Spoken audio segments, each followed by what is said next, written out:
अस्सलामु अलैकुम रहमतुल्लाहि व बरकातुहू। हमारे बहुत सारे भाई और बहनें ऐसी हैं कि जिनको पथरी की शिकायत है, जिनके मसाने में या गुर्दे में पथरी है और फिर उस पथरी को लेकर के वो बहुत परेशान हैं। इलाज भी कराते हैं लेकिन निकलती नहीं है और इसका दर्द इतना शदीद होता है कि वाकई मैंने ख़ुद अपने कई सारे साथियों के अंदर ये शिकायत देखी है। और इस यानी कि पथरी की बीमारी उनको थी, उनके मसाने में गुर्दे में थी और उनके जो दर्द होता था वो देखा नहीं जाता था। तो आज मैं ख़ास तौर से अपने उन भाइयों और बहनों के लिए जिनको पथरी की शिकायत है और ये शिकायत दूर नहीं हो रही है, उनके लिए एक नुस्खा बतलाऊँगा जो तिब्बे नबवी सल्लल्लाहु अलैहि वसल्लम से अख़ज़ किया गया है और अल्लामा इब्न क़य्यिम रहमतुल्लाह अलैह ने उसको तिब्बे नबवी किताब के अंदर तहरीर फरमाया है। अल्लामा इब्न क़य्यिम रहमतुल्लाह अलैह एक बहुत बड़े आलिम दीन, बहुत बड़े फ़क़ीह गुज़रे हैं और उन्होंने इस नुस्खे को बतलाया है और कहा है कि पथरी के सिलसिले में ये बहुत ही मुजर्रब है और पथरी को गलाकर और उसको रेज़ा रेज़ा करके पेशाब के रास्ते से और पाखाने के रास्ते से ये बाहर इस तरीके से निकाल देती है कि पता भी नहीं चलता।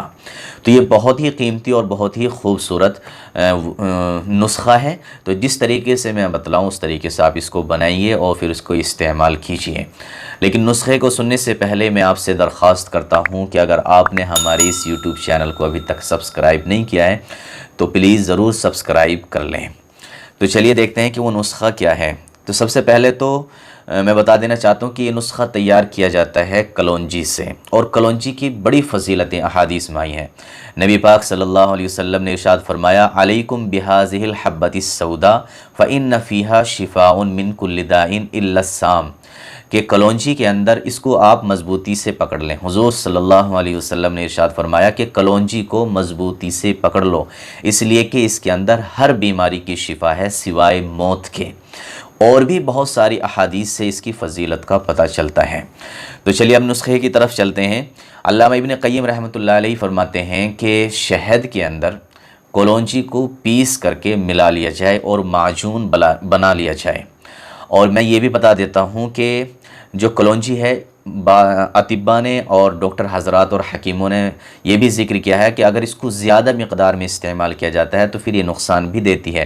तो इसलिए इसको ज़्यादा मिक़दार में इस्तेमाल ना करें, बस 3 या 4 ग्राम रोज़ाना आपको पीस करके शहद के अंदर मिला करके आपको इसको इस्तेमाल करना है। 3 या 4 ग्राम कलौंजी लें, उसको पीस लें और पाउडर बना लें और फिर शहद के अंदर उसको मिक्स कर लें और फिर आप उसको रोज़ाना इस्तेमाल करें। इस तरीके से अगर आप इस नुस्खे को इस्तेमाल करते हैं तो इंशाअल्लाह आपकी जो ये तकलीफ़ है ना पथरी की, ये दूर हो जाएगी और कुछ ही दिनों में आपकी ये पथरी रेज़ा रेज़ा हो करके टूट कर गल करके बाहर निकल जाएगी और आपको पता भी नहीं चलेगा। और इसका जो दर्द शदीद होता है इससे आप मुक्त हो जाएंगे और इससे आपको शिफा मिल जाएगी इंशाअल्लाह। तो वीडियो को अगर आपने लाइक नहीं किया तो ज़रूर लाइक कर लें, चैनल को सब्सक्राइब नहीं किया तो ज़रूर सब्सक्राइब कर लें और अपने दोस्तों को भी हमारे चैनल से ज़रूर विज़िट कराएँ। अस्सलामु अलैकुम रहमतुल्लाहि व बरकातुहू।